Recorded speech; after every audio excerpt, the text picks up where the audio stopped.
Psycho. Norman Bates is hardly a villain. The scene with the doctor is there to tell the audience that they are stupid. It posits that free will is limited, that Norman is hardly responsible for the crimes his psycho killer persona commits.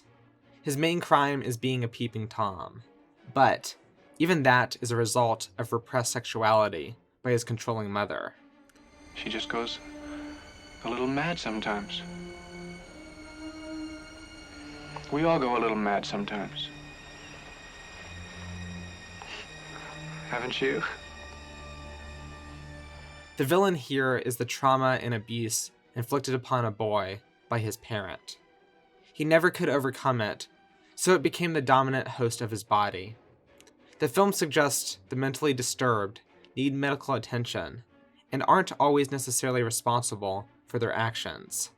The film is ultimately a call to empathy for the abused. It's just a shame that Hitchcock was also abusive. I did my best, but applying a transgender reading of Norman Bates in Psycho really didn't get me far.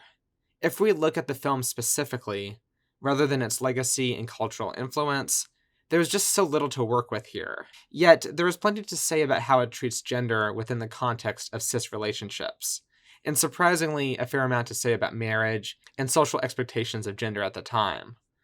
This was something sort of lost in Gus Van Sant's contemporary remake. And yeah, of course, Sigmund Freud would smile with glee at this film. But as far as it having anything interesting to say about gender nonconformity, queerness, and transness, it really doesn't, because there isn't a whole lot to work with outside of its intertextual legacy.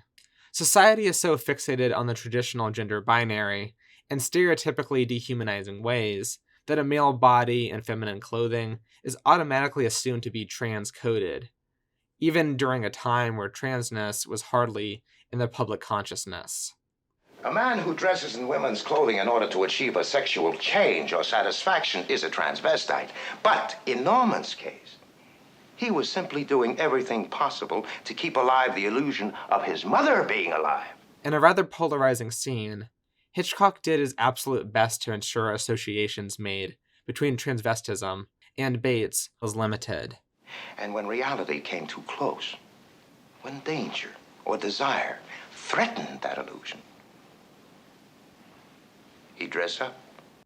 This wasn't exactly the same textual defense mechanism that Silence of the Lambs would later adopt, but instead a sincere attempt at instilling a new image of the mentally disturbed.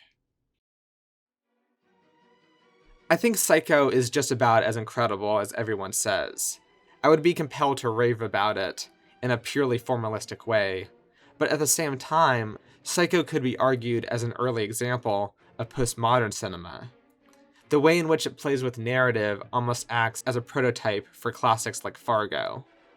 The film is just so embedded into the popular culture that it is easy to take for granted just how psycho it really is.